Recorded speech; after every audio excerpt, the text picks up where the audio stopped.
Well guys, I'm down here at my spring bait. Looking really good, nice and green. But there's a little bit of a Tasco trail camera review. We use these cheapies. Not worth spending money on very expensive stuff. Yeah, as I've mentioned in a lot of my videos, the baboons tend to break them and walk off with them. So this specific camera we've had running for 2 full seasons, so I call it 2 years.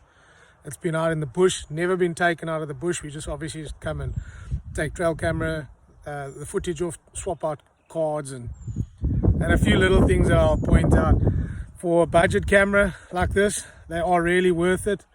Out of probably the 12 or so that we are running at the moment, we've had 1, maybe 2 die on us that they've died completely, but that's purely because I think of the baboons ripping them off the poles, opening the little flaps. They're not really baboon proof. Yeah, remember these things aren't made for South Africa, guys, so they've just got these little plastic flip up clips.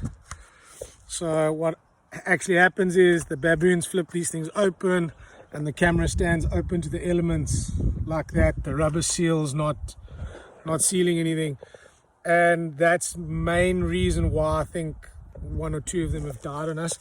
The only other issues that we found, you can see this is not an original strap. We've had to swap those straps out. They rot away within 3 months. They're absolutely junk.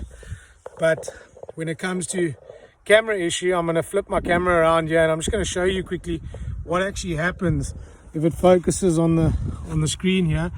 So we set our cameras up, we put them on aim, do our times and settings, but this is what often happens with this camera. As soon as I switch it on to on, it switches itself off.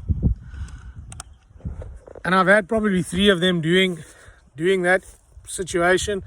I end up grabbing the switch and flicking it up and down a couple times and it kind of switches on again. The other thing that we have is every now and then you pop a empty SD card in, it throws up an error. Also, we swap cards. Cards are going into different cameras all the time, so it's bound to happen. So that's why we carry a number of cards on us, and it's just easier doing it that way. And then you get home and you sit with 20-30 cards that you go through instead of taking a physical camera out all the time or running around with a laptop or plugging in. So a little bit of Q20 on that switch. We flick it up and down a couple of times. Hopefully this works. Get some junk out of there and then switch it off and turn it all the way up, and there we go. It works. Check it out. Countdown starts. So that's a tip for you guys if you have a problem with a Tasco camera. Cheers.